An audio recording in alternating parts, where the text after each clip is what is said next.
क्या आप भी सोचते हैं वो दिनों दिन मोटी होती जा रही है, इसका अंग्रेजी में सही अनुवाद क्या होगा? या फिर कभी किसी से कहा गाना गा कर दिखाओ, वो तो छुपा रुस्तम निकला, ना जाने मेरी किस्मत में क्या है? या फिर गुस्से में बोले मुझे गुस्सा मत दिखाओ। क्या आपको भी ऐसे वाक्यों की इंग्लिश नहीं आती है? तो फ्रेंड्स, ये वीडियो सिर्फ आपके लिए है।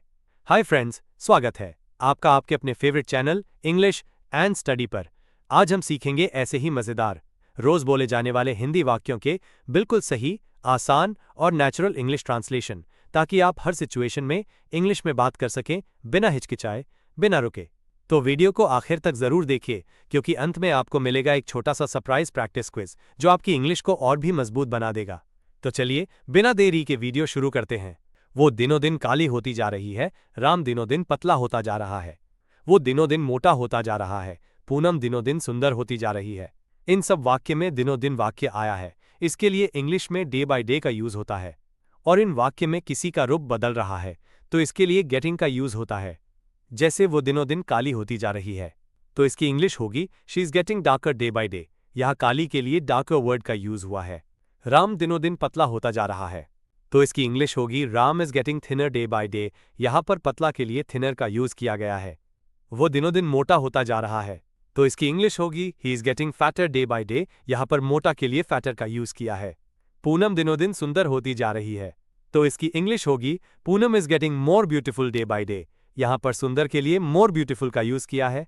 इस प्रकार हम और भी कई ऐसे वाक्यों को इंग्लिश में बना सकते हैं। तो देखते हैं नेक्स्ट। नाच कर दिखाओ, गाना गा कर दिखाओ, पत्र लिख कर दिखाओ, कविता बोलकर दिखाओ। इस सब वाक्य में दिखाना शब्द आया है, इसके लिए इंग्लिश में शो वर्ब का यूज होता है। और सब वाक्य में नाच कर तो बाय डांसिंग, गाकर तो बाय सिंगिंग, लिखकर तो बाय राइटिंग आदि होता है। जैसे नाच कर दिखाओ, तो इसकी इंग्लिश होगी शो मी बाय डांसिंग। गाना गा कर दिखाओ, तो इसकी इंग्लिश होगी show me by singing a song. पत्र लिख कर दिखाओ, तो इसकी इंग्लिश होगी show me by writing a letter. कविता बोलकर दिखाओ, तो इसकी इंग्लिश होगी show me by reciting a poem. यहाँ कविता बोलने के लिए बाय रिसाइटिंग का यूज किया है। इस प्रकार हम और भी कई ऐसे वाक्यों को इंग्लिश में बना सकते हैं। तो देखते हैं नेक्स्ट। वो तो बहुत झूठा निकला, पूनम तो बहुत घमंडी निकली, वो तो छुपा रुस्तम निकला, वो तो हीरोइन निकली।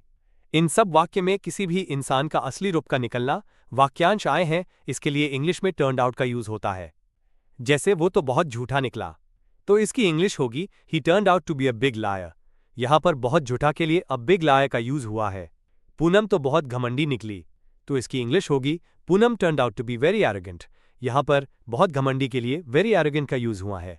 वो तो छुपा रुस्तम निकला, तो इसकी इंग्लिश होगी he turned out to be a dark horse. छुपा रुस्तम को इंग्लिश में डार्क हॉर्स कहते हैं। वो तो हीरोइन निकली, तो इसकी इंग्लिश होगी she turned out to be a heroine. इस प्रकार हम और भी कई ऐसे वाक्यों को इंग्लिश में बना सकते हैं। तो देखते हैं नेक्स्ट। न जाने वो कहाँ है, न जाने वो क्या कर रहा होगा, न जाने मेरी किस्मत में क्या है, न जाने वो क्या खा रहा होगा। इन सब वाक्य में न जाने वाक्यांश आया है, इसके लिए इंग्लिश में हु नोस का यूज होता है। जैसे न जाने वह कहाँ है, तो इसकी इंग्लिश होगी who knows where he is. न जाने वो क्या कर रहा होगा, तो इसको इंग्लिश में बनाएंगे who knows what he must be doing.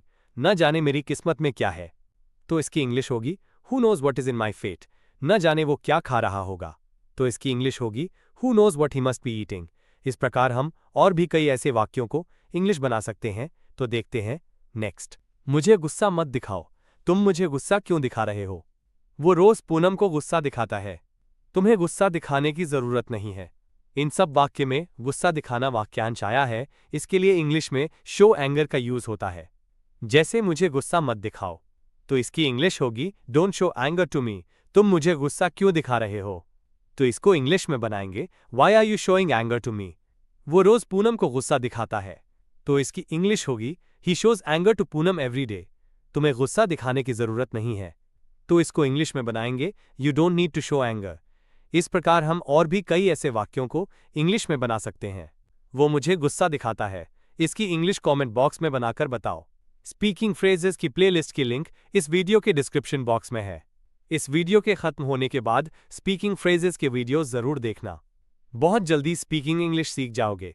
अब ये क्लास यहीं समाप्त होती है। यदि इस क्लास में आपको कोई कंफ्यूजन हो या मन में कोई क्वेश्चन हो, तो कमेंट बॉक्स में कमेंट करें। Please like, subscribe and share.